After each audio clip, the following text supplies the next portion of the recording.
third week, and this is not just Principals of Third Week, this is also the inaugural lecture of our new scientist in residence, Professor Nigel Crook. Nigel is a professor at Brookes University specializing in AI, artificial intelligence, and that sort of area, and is going to be speaking to us on the rise of moral machines. So over to you, Nigel. Thank you very much, Michael. Yes, thank you for inviting me. It's a pleasure to be here. I'm loving stepping into this role here at Wycliffe. It's a great privilege to do this. So I'm going to try and give you a whistle-stop tour introduction to the research that I'm doing currently at Oxford Brookes on moral machines. I've got more material than I can really go into any depth with, but I'm going to skate over some stuff, and if you've got questions you want me to dig into towards the end, I'll try and leave a bit of time to do that. So, rise of the moral machines. Plan of attack this morning is just to explain why I think this is happening, why machines are, we're finding that machines will need to have some level of moral competence built into them.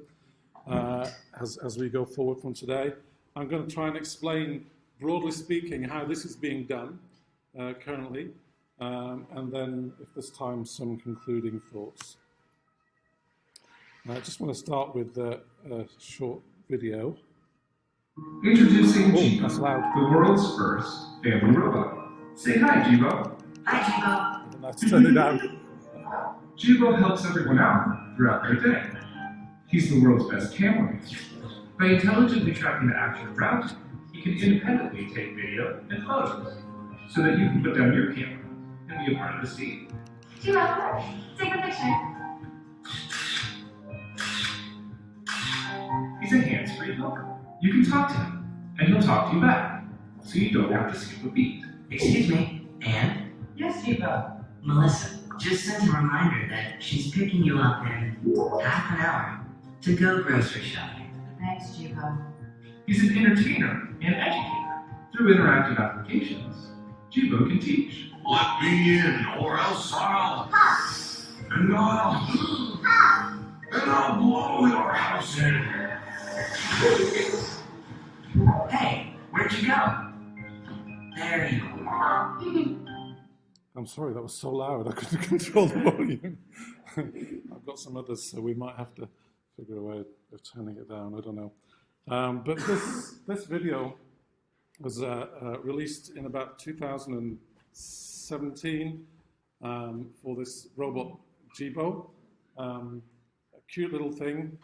Obviously, they want it to be adopted as part of the family, embedded in the family. They talk to it, they engage with it. But what really struck home for me as to why we need machines with moral competence is this last shot here, right? So this is, think about it, this is an internet-connected device that can spontaneously take photograph and video. It knows the identity of this little girl. It's in her bedroom. It knows her location. And it can broadcast that information. And although it looks cute and really useful, the issue really is that it's morally naive. It does not understand that in that situation, he's putting that child at risk. And that's kind of a first level motivation for Introducing this technology. What I want to do is to give you the impression that there are other things that are driving this, and there are three main drivers, I think, to pushing us towards developing machines with moral competence. One is autonomy, robot autonomy. The second is social embedding of these machines. And the third is their human likeness. And I'm going to come back to this diagram in a second. You're familiar with autonomous vehicles. Well, that's loud.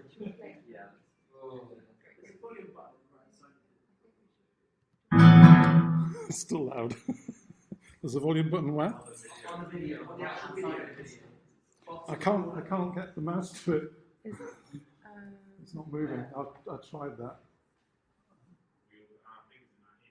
Yeah. Oh, there we go. Oh, there we go. Got it. Got it. It's not easy controlling it. Hopefully this will do it. That's better. It's still quite loud.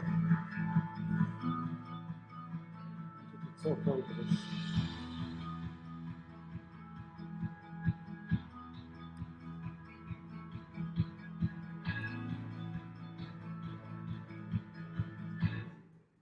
Oh, good. No, that stopped.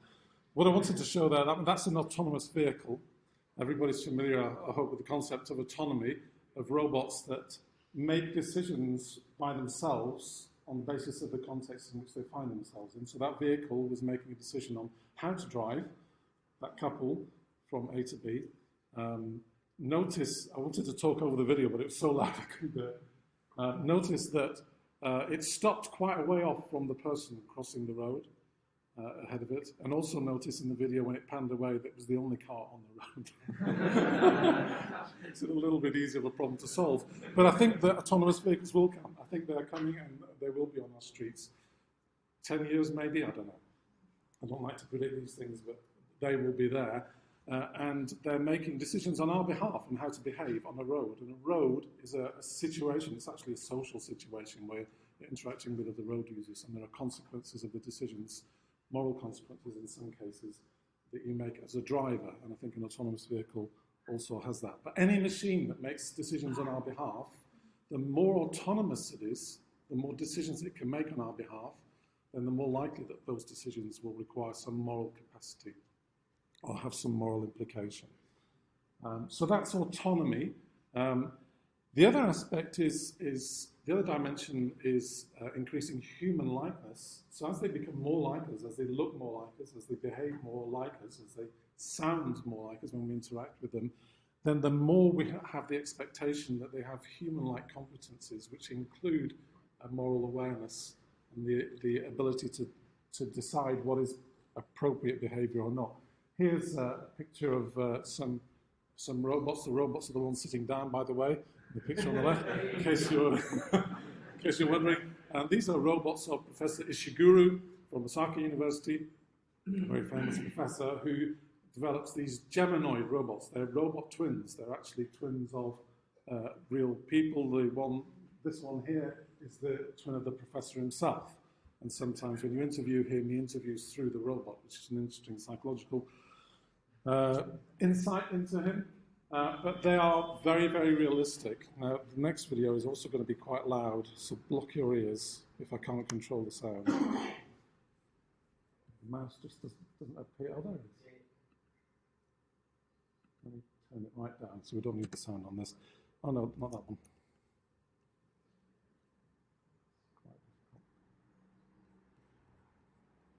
The mouse disappears, so I can't see it. If I could just play it here. Oh, it's here. So this is a robot. That is a robot. It looks incredibly realistic, right? You think it's a person, that is a twin of somebody. Would you be able to tell the difference? I don't know. You can kind of see with some of the movements that it is a robot. But you can tell. So as robots become more realistic, they'll become like us. Here's another one. I want to show very quickly. Hopefully I can turn the volume up a little bit for this one. So this is a telephone conversation between a robot and a human being. The robot is making a hair appointment. It's the one on the left. Oh, sorry. It's the one on the left. And this is being projected into a conference hall, so you'll hear people laughing in the background as they do this. But just listen to the realism of that interaction. How can I help you? Sorry. Hi, I'm calling to book a haircut to our client. I'm looking for something on May 3rd. Sure, give me 1 second. Sure, what time are you looking for around? At 12 p.m. We do not have a 12 p.m. available. The closest we have to that is a 1:15. Do you have anything between 10 a.m. and 12 p.m.? Depending on what service she would like, what service is she looking for? Just a woman's haircut for now. Okay, we have at 10 o'clock. 10 a.m. is fine. Okay, what's her first name? The first name is Lisa. Okay, perfect. So I will see Lisa at 10 o'clock on May 3rd. Oh, sorry, I restarted it. But you get the idea. That was a very realistic conversation. The woman who was at the hairdresser's had no idea that she was talking to a machine. Some interesting ethical questions could be raised there. Google kind of got slated a little bit for not informing her that that's what was going on. But you can kind of see, if you're having a conversation like that with an agent, you kind of have expectations of what that agent will know, especially in the lines in the area of morality. And then social embedding we've already seen with Jibo, but there are lots of examples of robots and systems like Alexa, which are becoming increasingly embedded in the social fabric of our lives. And all of these pushes, autonomy, increasing social embedding, increasing human likeness, are pushing the technology into a context in which there is an expectation and often a requirement for them to be able to behave morally and to be aware of what the moral consequences of their actions are. And here you can see in this diagram, I've shown 3 levels of morality. Operational morality basically is the engineered morality. So at design time, you design it to behave well, you design it to be safe around human beings, that kind of stuff. But as machines become increasingly complex, they're going to find themselves in situations, in social situations, in which you can't anticipate those arising, and therefore you can't program in ahead of time how they should behave. And that increases a level of functional morality, so that you have to enable the robot to be aware to some degree of the moral context in which it's operating. And then full moral agency is human level agency, where you have it's very sophisticated moral capacity that humans have. And I think we're being pushed in that direction. There are some people that are arguing that machines one day will be more intelligent than human beings. This is called the technical singularity. And that if they're going to be more intelligent than human beings at ordinary sort of tasks, they're also going to be better than us at moral tasks. And that's been called the moral singularities, when machines become more moral or more morally competent than we are. I'm very skeptical about that prospect, but there are people that believe that. And then there's this concept of the alignment problem, which is kind of the name that this has all been encapsulated over in recent years, aligning the ethics and the morals of machines with human beings. I'm not really going to go into details there. So that's hopefully giving you a flavour as to why we should even be thinking about putting morals in machines. The next bit really is how. How do you do it? What do you actually do to achieve that? And what kind of morals, what kind of ethics do you put in there? Well, there are lots of different approaches being taken to this at the moment. This is a field that's been worked on for at least 10 years now, and people are trying different ways. And I'm going to give you a very whistle-stop tour of the 3 most common ways in which you might do this. The first in philosophy is called consequentialism, which is a system of ethics based on looking at the consequences of your actions. Is an action ethically appropriate? Depends on what the consequences are. And the trolley problem is a classic approach to illustrating this. Hands up if you've heard of the trolley problem before. Oh, almost everybody. Good, I don't need to talk about it. Great. So you know what that means. I'm going to skip to deontology. You probably already heard of deontology then if you know the trolley problem. This is about oughts. This is about moral obligations. So, if you took this approach, you would be looking at putting moral obligations into a robot rather than getting it to think about the consequences of the actions. And then the third type of ethics you might use is virtue ethics, which looks really neither at moral obligations or duties or at the consequences of actions, but more about the interior character, the source of action, if you like, in the individual, their moral fabric. And from that is where the actions come out, and you concentrate on that side. So that the trolley problem doesn't really help. The trolley problem doesn't help with autonomous systems. This frequently comes up in the media. People ask questions about, if an autonomous vehicle is driving down a road and if it carries on, it's going to run into an old lady on the crossing, and if it swerves to the right, it's going to run over a child. How is it going to make that ethical decision? This is not the trolley problem. This is a very different problem because cars have multiple levels of control, steering angle, you could change your steering angle, braking, acceleration. There are so many variables involved. In the trolley problem, there are two outcomes. Because the trolley's on tracks, it's either going to go that way or it's going to go that way. And there's a definite point at which it will do one or the other. In autonomous vehicles, it's not the point. The other thing is that it doesn't take into account that the people on the road might react to the situation. The old lady might be able to jump out of the way of the vehicle. And that's really hard to predict real time as it's happening. And also, other road users, other cars, because of your action, might cause some other harm. They might swerve and run into the child. So, it becomes very, very complex, and the trolley problem does not help. So I thought I'd just get that off my chest. So now let's start to dig a bit deeper as how you do that. Whichever system of ethics you pick, how do you actually get the ethics into the machine? There are two broad approaches. One is top-down, which is basically where you you attempt to explicitly encode laws or rules into machines for them to follow. And if you're familiar with Isaac Asimov's 3 laws, hands up if you've heard of that. So Isaac Asimov wrote stories in the 40s and 50s about robots being equipped with 3 laws, and these were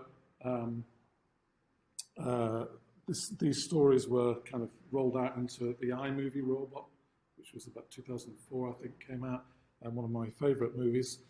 And the 3 laws are a top-down approach. You encode them, hardwire them in. But the problem is, how do you do that? How do you hardwire laws? It's not at all obvious how you do that. It's extremely difficult, in fact, to do that. But some people have tried it. It also doesn't really solve the problem for the machine. If you know the movie, the Detective Spooner, who's one of the central characters, keeps having flashbacks to an accident where he was in a car that was plunged into water. There was another car with a girl in it. So a robot came and saved him and not her. Right? So it was obeying the first law. It was acting so as not to allow harm to an individual, but it was also failing the first law because it didn't save her. It couldn't save both. It was impossible. So immediately you get to the situation where these laws are brittle. They don't really help you in a practical way. And some people have tried to encode these in robots. So there's one series of experiments where a human is walking towards a hole represented here by a robot, and then the ethical robot tries to predict what the outcome of that might be, which will be harm to the human, and it tries to plot a course of action to prevent that from happening. But this is a very simplistic level, and it's very hard to see how you could generalize that to any situation the robot might find itself in. So then we come to the second way of doing this, which is to take a bottom-up approach and try and teach the robot morals, try and let it experience and learn from its activities and its actions and the consequences of those, what is morally acceptable and what's not. And this is a very popular approach that's being taken. The advantage of this approach is that we know from learning, from machine learning, that if you teach a machine from examples, it performs much better on unseen examples. So if it finds itself in a slightly different situation, it actually can use what it's learned on other data to make a suitable guess, if you like, as to what it should do in that situation.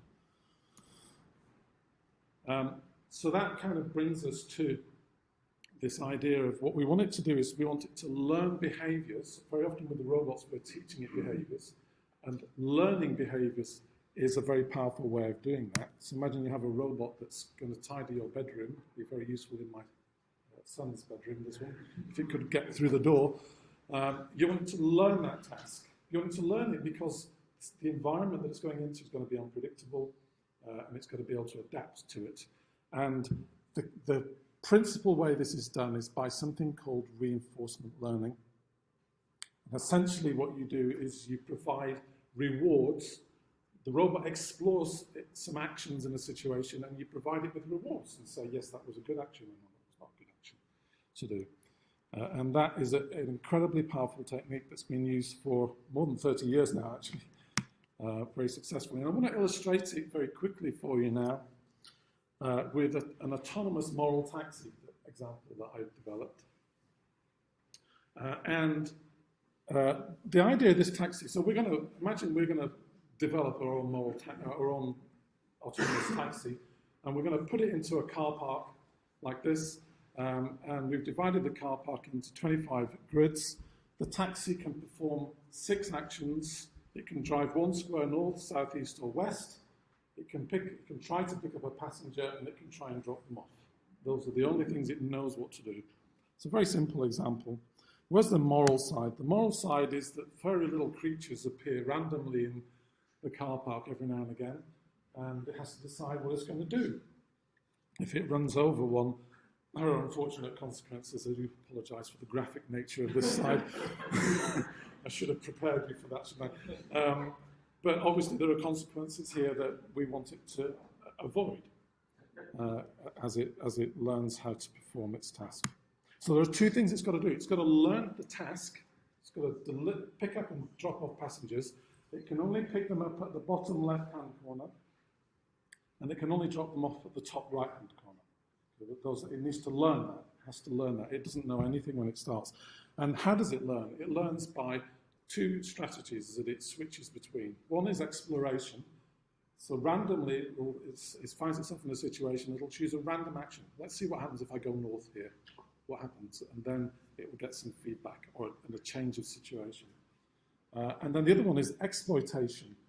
It decides it's going to use what I know already. I've been in this square before, and I know that the best action is to pick up a passenger. So it'll see it doing that. So what we do is we number the squares, so we can because each square has a unique situation. And the other thing we do is we have rewards for the consequences of certain actions. So to move to the next square, we give it a -1 because we want it to choose the shortest path. So a slightly negative reward, if it meanders around, that's not going to be good for your passengers getting from A to B. You want it to have the shortest route that it can take whilst avoiding obstacles. Bumping into walls, which are the obstacles, the green things and the border, gives a -5 reward. Trying to pick up a passenger or drop them off in the wrong place is seen as a serious offence, so it gets a -10. And trying to drop them off or put them in the right place, pick them up or drop them off in the right place is a +20, so that's the only time it gets a positive reward when it does that. So that's all it's got to go on. And what I want to do is just to illustrate to you, once it's learnt this, how it actually makes decisions. So in this table here on the left, each row corresponds to a square on the grid. Okay, so row 0, square 0, where the taxi is right now. The columns represent the 6 actions that it can take in each square. So it can go south, north, east, west, pick up a passenger or drop them off. Right? And what you're seeing are the values in the table is what it's learned from experience of the maximum expected reward it could get from that square. Right? So in this first row, when it's on 0 now, which action do you think it will take? If it's trying to maximize its rewards? South. Yeah, because a 0.2 is the highest reward that it can get in that situation. So that's the action it will choose. And again, once it's here, 0.2 will be the highest. 0.21 is the highest. Why is it doing this? Why is it learnt to do this? It's not got a passenger at the minute. Right? So what it's learning is it's learning to go down to square 4, where it can pick a passenger up. Yeah, that's what it's learned. You can see each row, the reward is the anticipation of the reward is getting bigger as it's getting closer to the point where it's going to get that. Hasn't received any reward yet. Hasn't actually received it as it's making these decisions, other than the -1 move. Now it gets the big reward because it can pick up a passenger, gets a big reward. So that's what it looks like when it's ready. That's kind of the whole table. This is for without passenger, and this is for with passenger, and that's what it does. It stores this table. You can see the hotspots. The two hotspots are, without a passenger, the best place to go is square 4, where you can pick up a passenger. With a passenger, once you've got the passenger, the best place to go is square 20, where you can drop them off. And it will learn that. Automatically, it will learn that. In terms of running over animals, it gets a negative reward for running over a dead animal, and even bigger one for running over a live one. So it won't even, hopefully it won't even run over either eventually. Okay, so this is a video that I've made. I'm going to try and see if I can control it.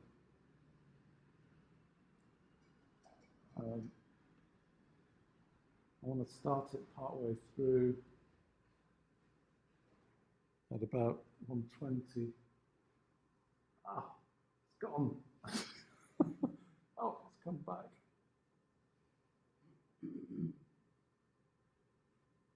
So what you'll see is, this is a program that I wrote.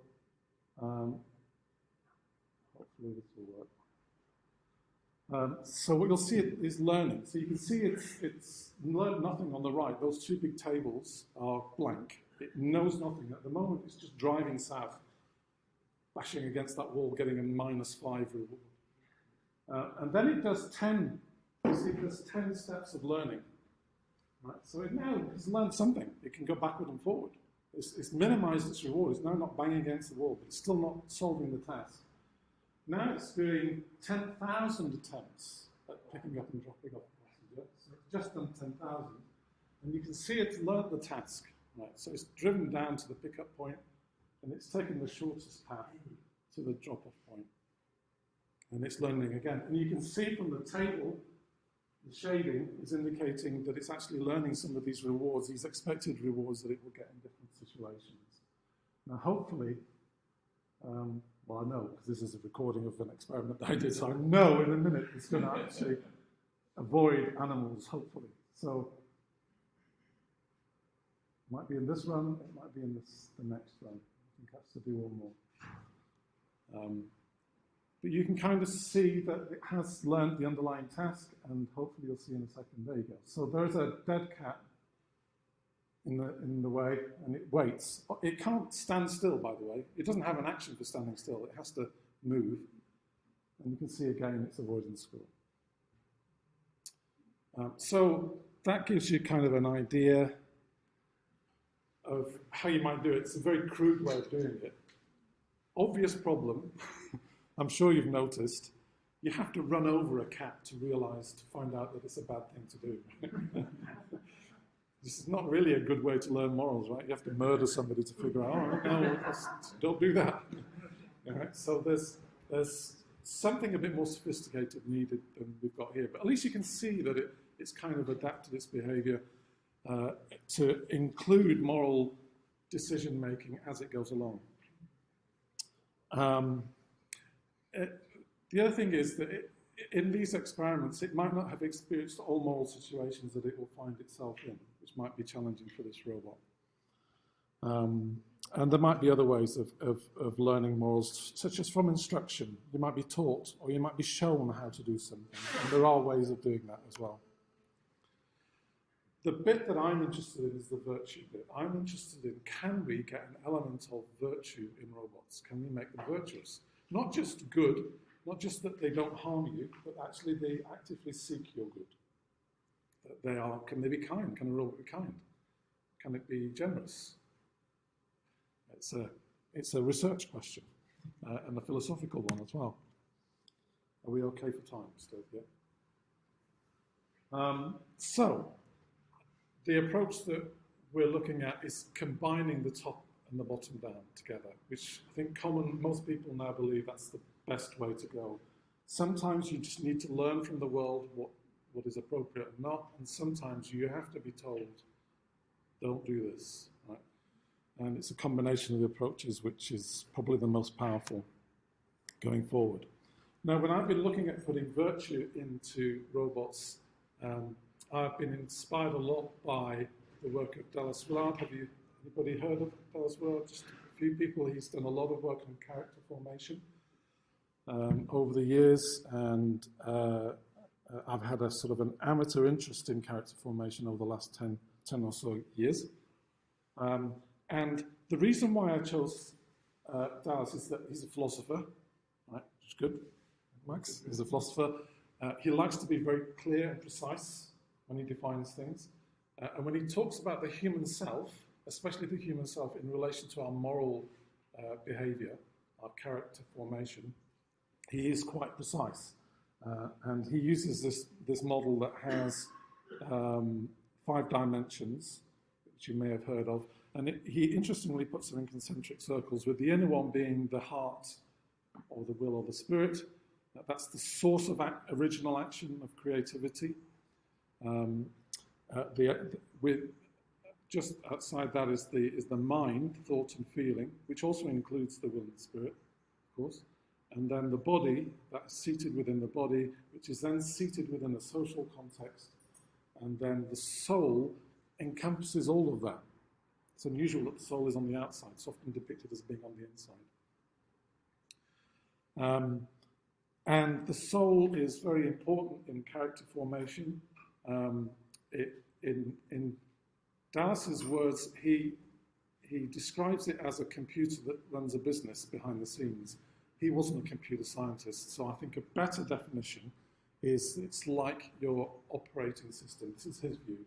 But soul is a bit like the operating system of a computer, like your Mac OS or your Windows, or your Android, your phone, whatever it is. And it runs the show behind the scenes. It does it automatically. It integrates everything together. We've got a nice computer here, Max's computer. It's got thousands of components, probably millions actually, if you take all the transistors into account. And they're all working together, and it feels to me like I'm dealing with one device, not with thousands of bits cobbled together. And his perspective is that the soul is a bit like that. It integrates everything together. Interesting that integrity is something we talk about in relation to morality as well, and the lack of integrity being an issue. So what I've done is taken those dimensions and I've tried to create a computer model of it. Don't run out of the room. Right? This is bound to fail your expectations at some level. But I'm seeing to what degree can we take this model and turn it into something that could generate behavior that might be seen as virtue. And here is a diagram.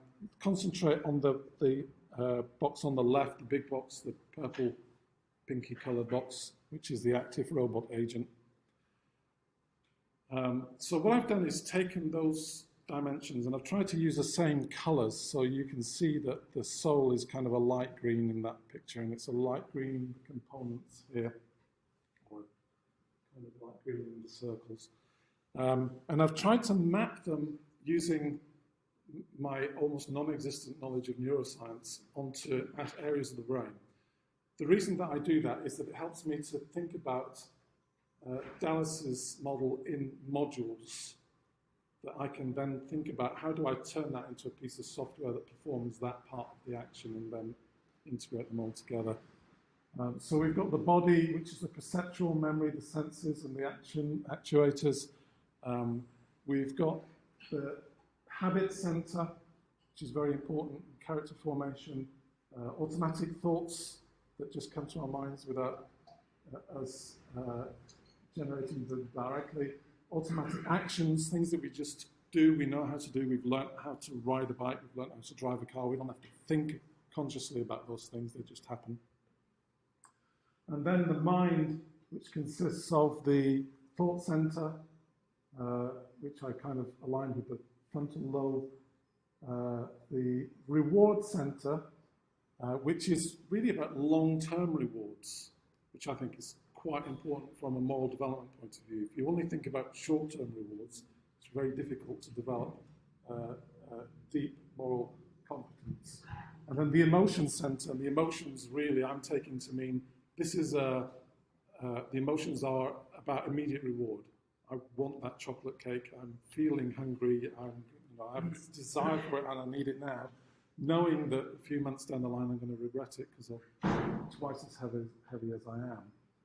So those two are very important. And then the executive centre.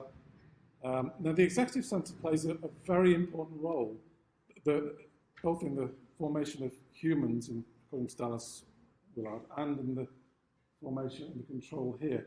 And the importance is it has the ability to focus attention on things. It has the ability to create original thought and hold the attention of the mind on it. Okay? And that, Dallas, is one of Dallas's things about how you develop your characters, what you focus your mind on. Then in the middle here we have the conscious working memory. So that's like a store of things that are currently on your mind, on the robot's mind, different options.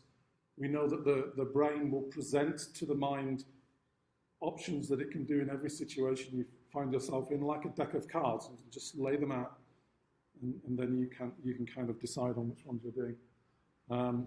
So that's kind of the structure. I'm going to just give you a quick example of how it works, and then I want to try and stop for questions. Imagine we extend our robot example now. We have a grid world example again, a little green robot R1. And its job that it has to learn how to do is to pick up, it's very much like the taxi problem, to pick up supplies at point P and deliver them at D1, for which it gets a reward. And just to give you an illustration of how this might work, none of this is coded, by the way. This is just design. This is just high-level thinking about how it might work if we manage to implement it. So the robot finds itself in this situation, which it perceives through its sensors. The thought center lays out some actions that it could perform in that context, like a deck of cards, which you can see appearing north, south, northwest, east are 3 actions that came out in conscious working memory.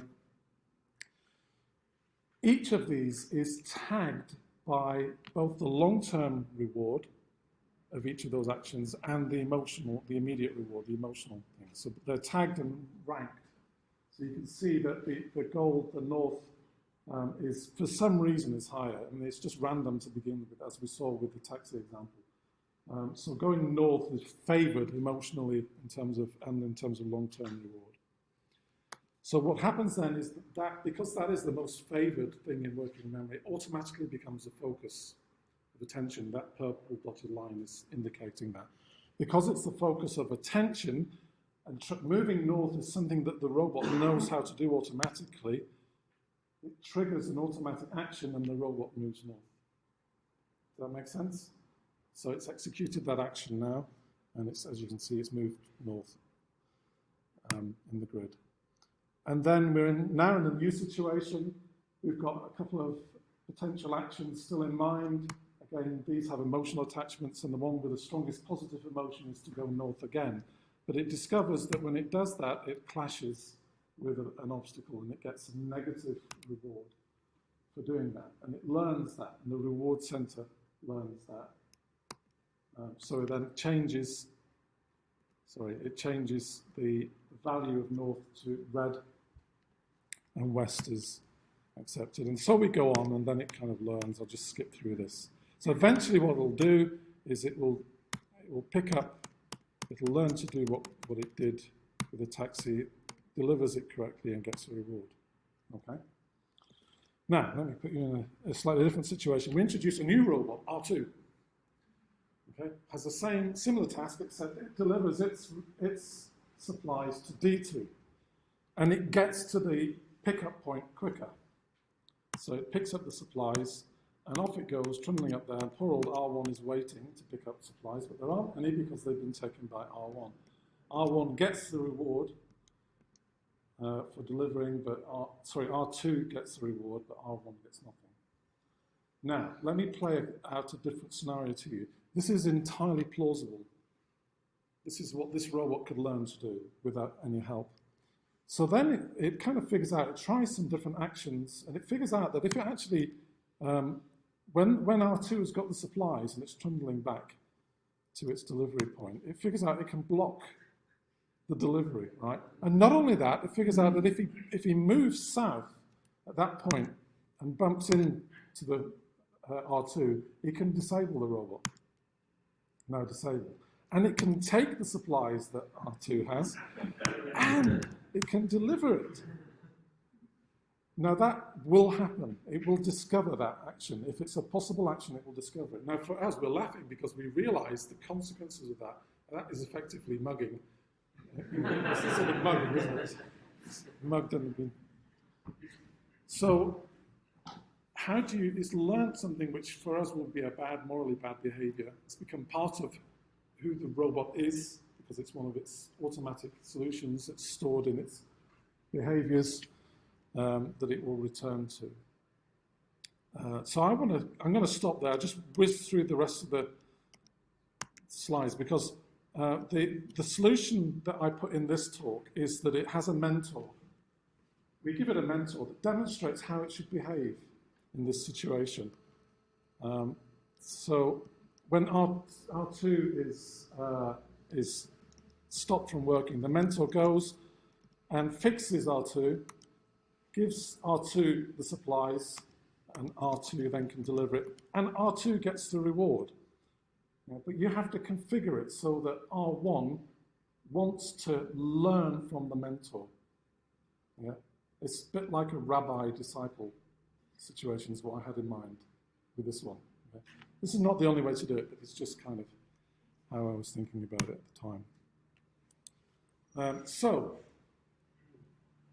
I hope I've convinced you that there's some expectation, there will be some expectation or even requirements that robots will have some level of moral competence.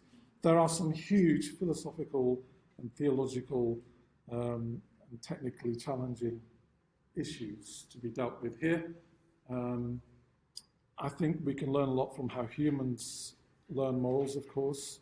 And one thing that we have learned for sure is that you just can't bolt morals on. You can't just plant them in to a robot. It needs to be able to apply them and learn from situations that it finds itself in. And if I could do a shameless plug for my book, which is coming out next year, which explains all of this in much more detail, I think I'll stop there if that's all right, Michael.